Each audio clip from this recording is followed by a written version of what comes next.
Trees in the built environment require some maintenance in order to get along with other elements on the site. Typically, pruning is thought of as simply keeping a plant in its place or just making it smaller.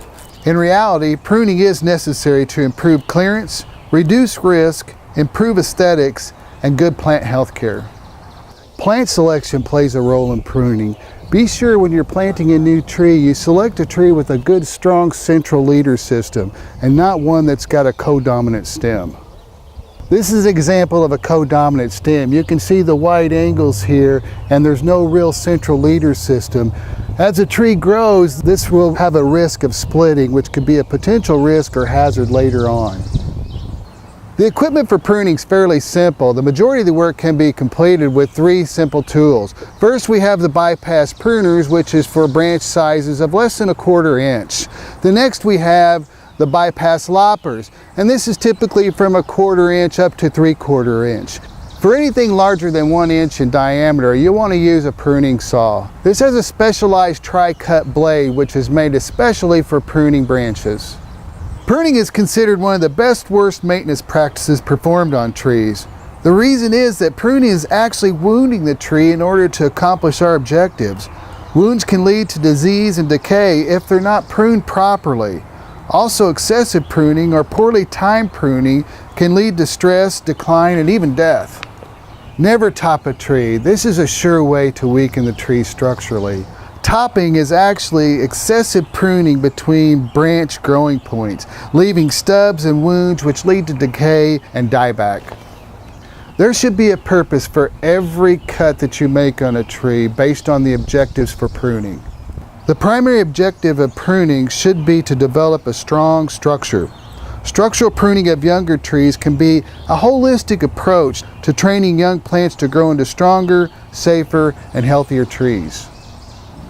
Some of the objectives of pruning include removing non-beneficial plant parts such as basal sprouting. Other non-beneficial plant parts include epicormic sprouting, which are those vertical branches growing up in the tree.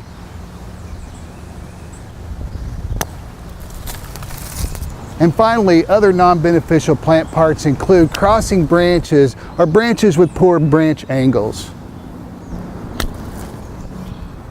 Proper technique in pruning is essential for wound recovery, and in order to make a proper cut, some branch components are going to be necessary for us to ID. First, we need to identify the branch bark ridge, which is this raised area of compressed bark between the main stem and the branch. The other part that is important to identify is the branch collar, which is typically located on the underside of the branch, typically close to the branch union.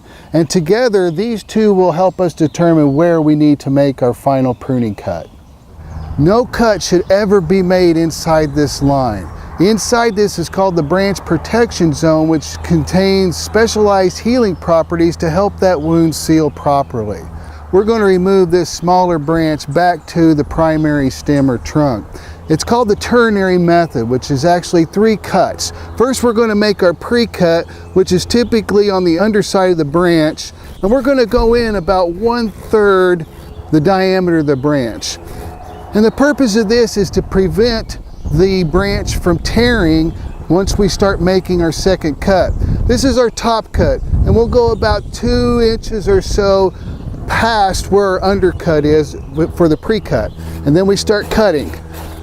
And as we cut, we're going to see the branch start to fall, and as it falls, it's going to stop right where that pre-cut is.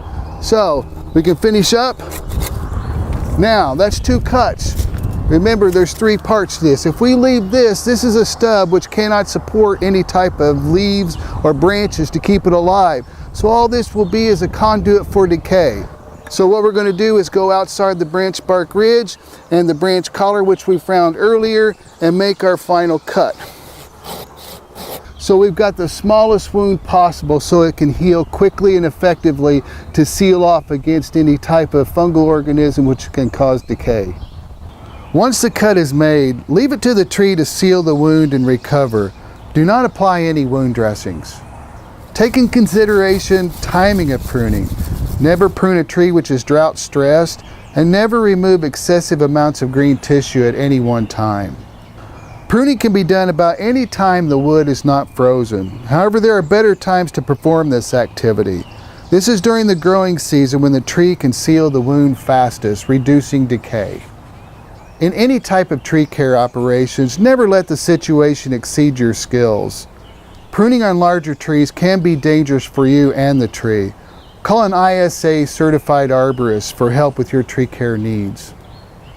For more details on proper pruning, go to the education store and download the publication Tree Pruning Essentials. Take care of your trees and they will take care of you.